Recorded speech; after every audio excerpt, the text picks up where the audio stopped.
औरंगज़ेब मुत्तकी, दीनदार, आदिल, पाबंद शरीयत और मेहनती बादशाह, जिसके अहद में मुग़लों की सल्तनत काबुल से चाटगाम तक और तिब्बत से राजकुमारी तक फैल गई।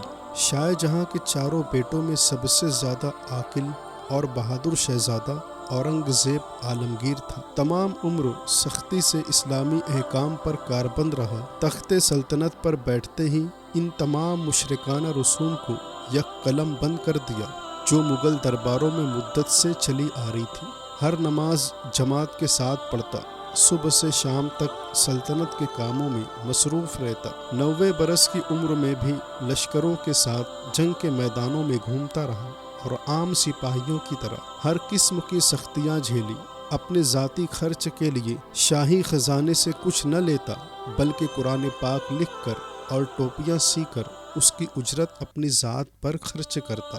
औरंगज़ेब आलमगीर के हुक्म से फ़िक़्ह इस्लामी के अहकाम फ़तावा आलमगीरी के नाम से मुरतब किए गए, जो अब तक फ़िक़्ह हनफ़ी की निहायत मुस्तनद किताब समझी जाती है। चूँकि औरंगज़ेब खुद आलिम दीन थे, इसलिए उसने मुल्क के बेहतरीन उलमा को मुंतखब करके ये काम उनके सुपुर्द किया और हर रोज़ जितना काम हो जाता था उस पर नज़रसानी खुद किया करते थे। इसमें शक नहीं कि उसने अपने बाप शाहजहाँ की बीमारी और बुढ़ापे में तमाम हुकूमत अपने हाथ में ली और अपने तीनों भाइयों यानी दारा शिको, मुराद और शुजा की फितना परवाजियों को ख़त्म किया। लेकिन हुकूमत इस्लामी के इस्तेहकाम के लिए उसके सिवा कोई चारा न था। इसके अलावा इसका मकसद बादशाह बनने से ऐश व इशरत करना न था। इसने 50 बरस से भी ज़्यादा दिन हुकूमत की, 25 साल शुमाली हिंद में रहा और 25 बरस दक्कन में बसर किए।